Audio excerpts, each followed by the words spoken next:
in the orchestra world, we had misidentified the problem. We misidentified the problem as the product. So many times in the orchestra world, we try to solve the challenges of growing our audiences through programming, through repertoire.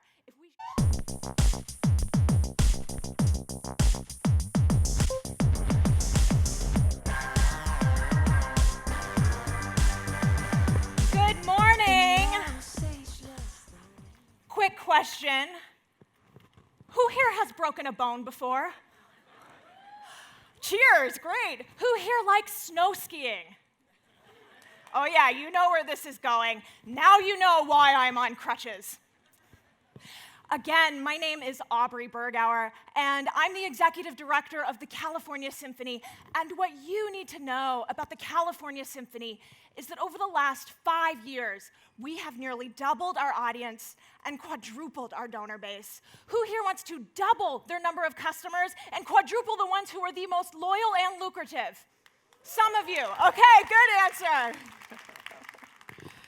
By way of introduction, before coming to California, I spent about a decade in Seattle. There working for the leading institutions, Seattle Symphony, Seattle Opera, and the Bumbershoot Music and Arts Festival. And at some Bumbershoot fans, awesome. At every one of those organizations, we had the same problem. That problem is that 90% of first-time attendees never come back again. 90% of first-time attendees never come back again. That's the national statistic for American orchestras, so whether every arts organization has that exact number, the reality is, maybe you've heard this before, in the arts, we consistently say, we need new audiences, we need younger audiences, but a stat like that shows that we are actually excellent at attracting new audiences, and we are collectively terrible at retaining them, right?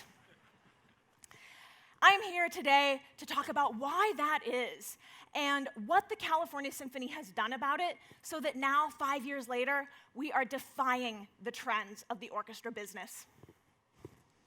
So why is this problem happening? There are two reasons. The first reason is the availability heuristic. Does anybody know that term, availability heuristic? It's not a classical music term. A couple of hands I see. It's a psychological term. The availability heuristic is how we as humans make thousands of decisions every day using information we already know to be true. This is not a bad thing. In fact, this is how we as a species are able to survive, right? We are able, again, to make thousands of decisions using mental shortcuts. However, the problem with the availability heuristic is that what we know as leaders at our organizations is very different than what a newcomer knows, right? And we're making these decisions affecting these customers with a big knowledge gap. The second reason why this problem is happening is because in the orchestra world, we had misidentified the problem. We misidentified the problem as the product. So many times in the orchestra world, we try to solve the challenges of growing our audiences through programming, through repertoire. If we could just do more Harry Potter concerts, or should we play more Beethoven or less Beethoven? I've been at those conferences where we're asking, should we commission more new works or do more pops, or should we have a different start time? And here we are, this statistic of 90% not returning is nearly a decade old now in my industry. And constant tweaks with the programming, let's make no mistake about it, those questions are not bad questions. In fact, those questions about programming and repertoire showcase the incredible breadth of what an orchestra has to offer. But those tweaks with the product are not moving the needle when it comes to retention. So if that's why this problem is happening, let's talk about the solutions. I'm about to share with you some focus group research, and in that research, we learned that the music, the product, is not the problem. To skip to the end, when we got to that point in the discussion where we were talking about the music itself, universally, every person in the room at the table said, with 80, 90 people on stage playing together at the highest levels. Elite musicians, world class. I felt awe. The music is not the problem. So what is the solution then? The solution is in 3 parts. The first is UX research. We just heard Jillian up here saying we've got to keep our customer at the core. So how do we go to those desired customers and ask them to help us design an experience that they can't live without? Part 2 of the solution is to focus on loyalty. If retention is the problem, how do we design for that desired behavior? And part 3 of the solution is diversity, and we're going to put some numbers behind it. So UX research. In 2016, the California Symphony rolled out what we called the Orchestra X project, an affectionate nod to Google X. And we said, we put out the call for people who should go to the symphony but don't. Meaning, we said we want millennials and Gen Xers who are smart, culturally aware, who do frequent other live entertainment options, but for whatever reason, have expendable income, for whatever reason, don't go to the symphony. We said, if that's you, we want to hear from you. And to make a long story short, we invited them to several performances in exchange for their feedback, and there was one concert in particular that was a required shared experience from which to base the discussion. And our commitment was that we will listen only and not jump to defense, which was an exercise that proved tremendously difficult.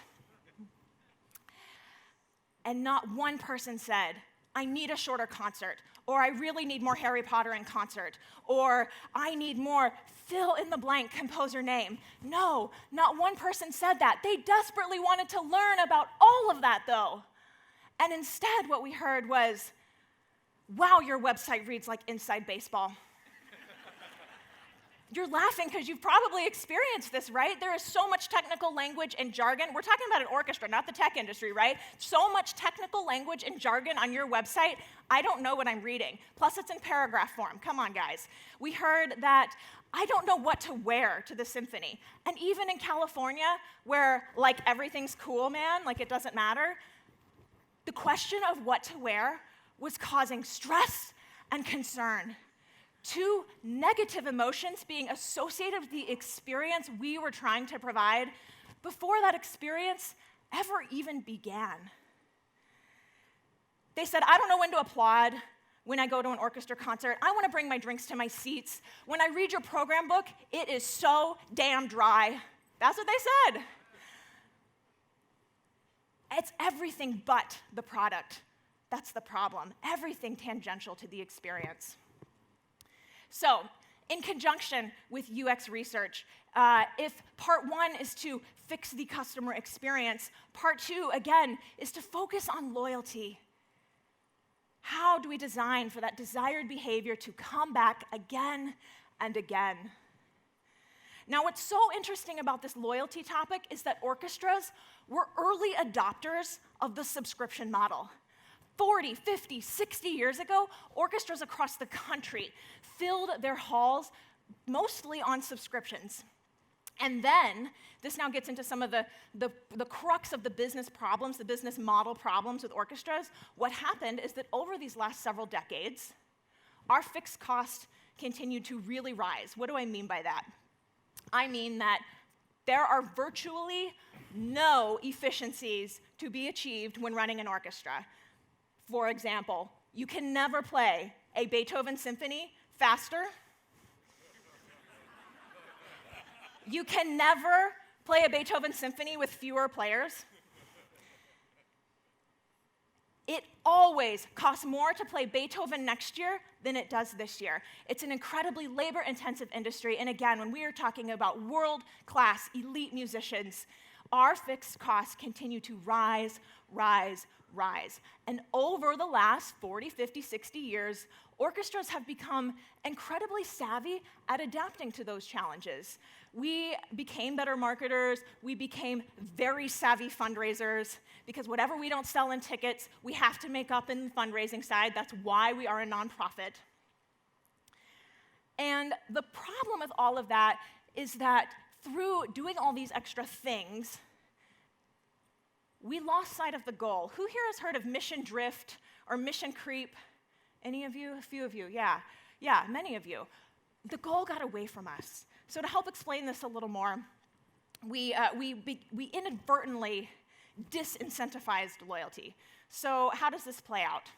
This is what happens at a typical symphony orchestra, any performing arts organization really, the typical patron journey.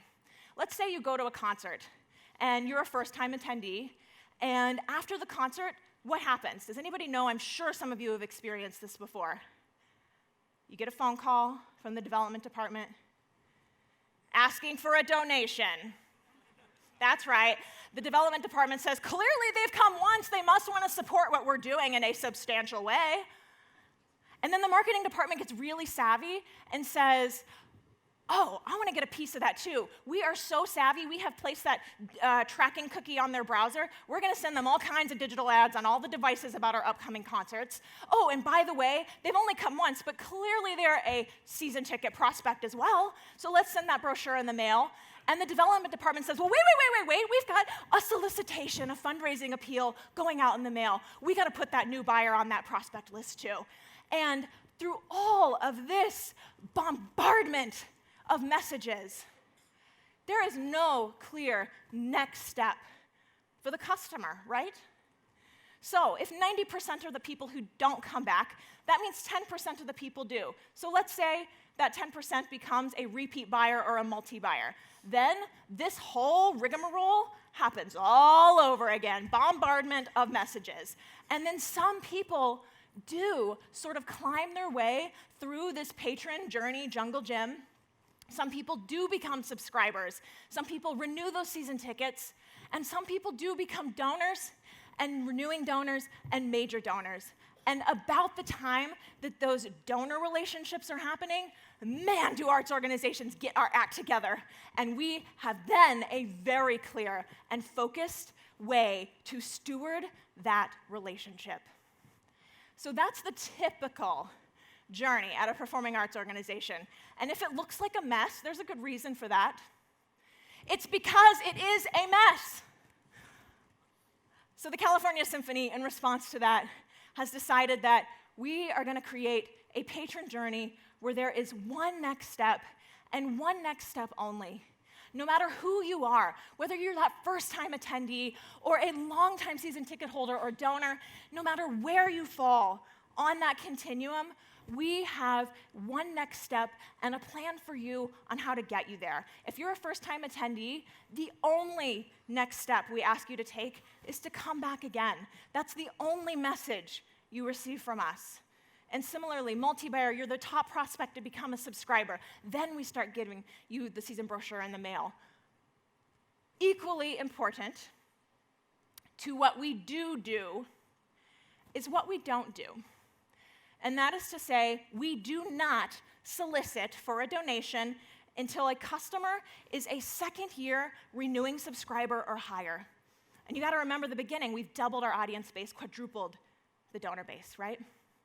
Focusing on customer loyalty. If 90% is the amount that don't return and 10% is the amount who do, through these two steps, the California Symphony has grown our retention rate to 30%. Who here wants a customer retention rate that's 3x your industry average? Love it. Good answer.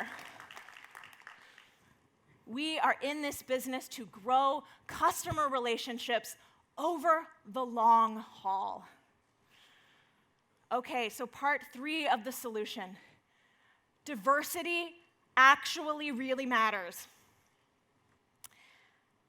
From our Orchestra X project, I am here to tell you, a newcomer at my orchestra took note of the lack of diversity right away. It's a problem in your industry and it's a problem in mine. They took note of it right away. And yes, it did negatively impact that person's experience with us. Now, that was 2016. Since then, we've taken several steps to address the diversity issue. The first is, in 2017, we were, to my knowledge, the first professional orchestra to roll out a public commitment to diversity across all facets of our organization. The musicians on stage, the guest artists we hire, the composers we program, the staff in the office, and the board. And with every one of those internal segments, we have a plan and commitment on how we are going to diversify the people producing the art on stage and off. Then, in conjunction with that, we said, we better put our money where our mouth is. And so we decided that the easiest and cheapest way to do that, remember, nonprofit, easiest and cheapest way to do that would be to run some digital ads in Spanish to Spanish speakers. In the same way, we run ads targeting our different audience segments. The pop culture people get the Harry Potter ad, the classical music lovers get the Beethoven ad, the families get the family concert ads. Ads in Spanish targeting Spanish speakers, cheap and easy. Okay, to put all of this into perspective with a finer point. Our community, where we are based, just outside of San Francisco, is 25% Hispanic and Latinos. Through all of these steps I'm sharing with you, we had already been substantially growing our audience, so much so that the same season we began rolling out these ads, we had added performances, added 33% more seat inventory over the course of the season. Do the math with me. If we were to grow our audience from our baseline 2 to 3% Hispanics and Latinos on any given concert night, grow those Latinx audiences up to 25% to be truly representative of the community we serve. If we were to also do that with Asian audiences, grow from about 6 to 10% baseline up to 15%, every one of those newly added seats would be filled with need to add more. Diversity matters, not just because our feet are being held to the fire, not just because it's a hot topic in your industry and in mine, not just because it's the right thing to do, but because there is money on the table. And it is a smart business decision to realize that. Thank you. Thank you. So to wrap us up, I'm fired up, you guys. Okay. Some conclusions and results. I already mentioned our concert capacity has grown. In the 17-18 season, we added concerts due to the demand. In our coming season, 19-20, we are adding even more performances in response to the demand. Who here wants to have to add inventory in response to the insatiable demand for the product you're offering? Great answer. And in terms of website metrics, we saw with all those changes to our website, ditching the technical language and the jargon and a lot of other fixes that came to our attention as well, we saw a 12 to 13% lift of people moving on to the purchase path. Who here wants to see a 12 to 13% lift of people moving from the landing page onto that e-commerce path? Some of you. Good. And lastly, this is primarily a talk about single ticket buyers. And I started this talk by saying 90% of those first-timers never come back again.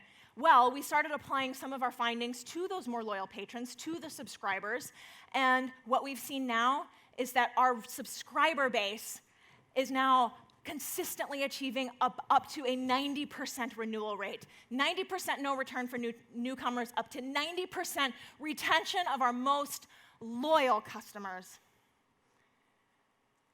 This is a different story than pretty much any other orchestra in America. What if even a fraction of these gains were true for your organizations? This is how the narrative has changed for us. So I hope you've enjoyed it. I hope that you will share this information with others, and I definitely hope that no matter our industry, that we will question our own availability heuristic and take more seriously and act on the things we need to do to truly serve the customers we all so desperately need. Thank you.